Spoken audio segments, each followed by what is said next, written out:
मिति 2082 साल पौष 21 गतेदेखि विजय लघु वित्त वित्तीय संस्था लिमिटेडले सर्वसाधारणको लागि प्रति किता रु 100 मा एफपिओ निष्कासन गर्दैछ। यसको अङ्ग्रेजीमा अर्थ फ्लो अन पब्लिक अफर भन्ने बुझिन्छ। नेपालीमा सरल भाषामा पहिला नै सेयर बजारमा सूचीकृत कम्पनीले नयाँ सेयर सार्वजनिक रूपमा बिक्री खुल्ला गर्ने प्रक्रियालाई एफपिओ निष्कासन भनिन्छ। कम्पनीले कुल 4,66,81,700 रुपियाँ रकम बराबरको 4,66,817 किता सेयर निष्कासन गर्न लागेको हो।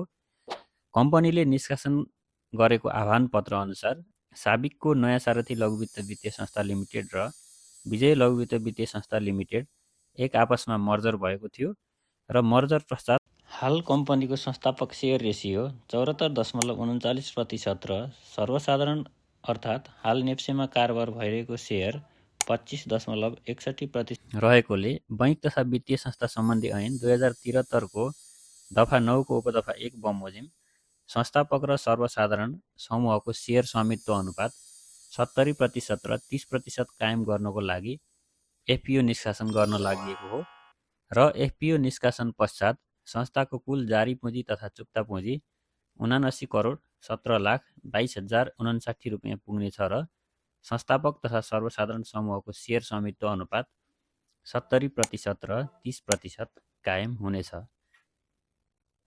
संस्थाको एफपिओ जारी गर्नुको उद्देश्य साबिकको विजय लघु वित्त वित्तीय संस्था लिमिटेड र साबिकको नयाँ सारथी लघु वित्त वित्तीय संस्था लिमिटेड एक आपसमा मर्जर भई हाल विजय लघु वित्त वित्तीय संस्थाको नामबाट वित्तीय कारोबार गरिरहेको र मर्जर पश्चात पुँजी संरचना सर्वसाधारण समूहको सेयर स्वामित्व बैंक तथा वित्तीय संस्था सम्बन्धी ऐन बमोजिम 30% कायम नभएकोले नपुग बराबरको रकमलाई थप सार्वजनिक निष्कासन माध्यमबाट सर्वसाधारणलाई निष्कासन गरी 30% कायम राख्न र वित्तीय संस्थाले सेवा विस्तार गर्ने क्रममा लगानी वृद्धि गर्न तथा वित्तीय एवं आर्थिक गतिविधिलाई विस्तार गर्न आवश्यक पर्ने पुँजीको व्यवस्थापन गर्नको लागि एफपिओ जारी गरेको हो।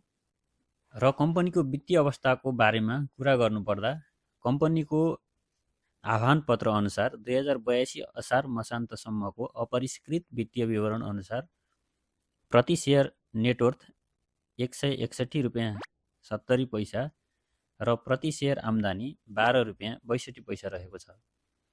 हाल कम्पनीको सेयर दोस्रो बजारमा रु 774 रुपियाँ 90 पैसामा कारोबार भइरहेको छ।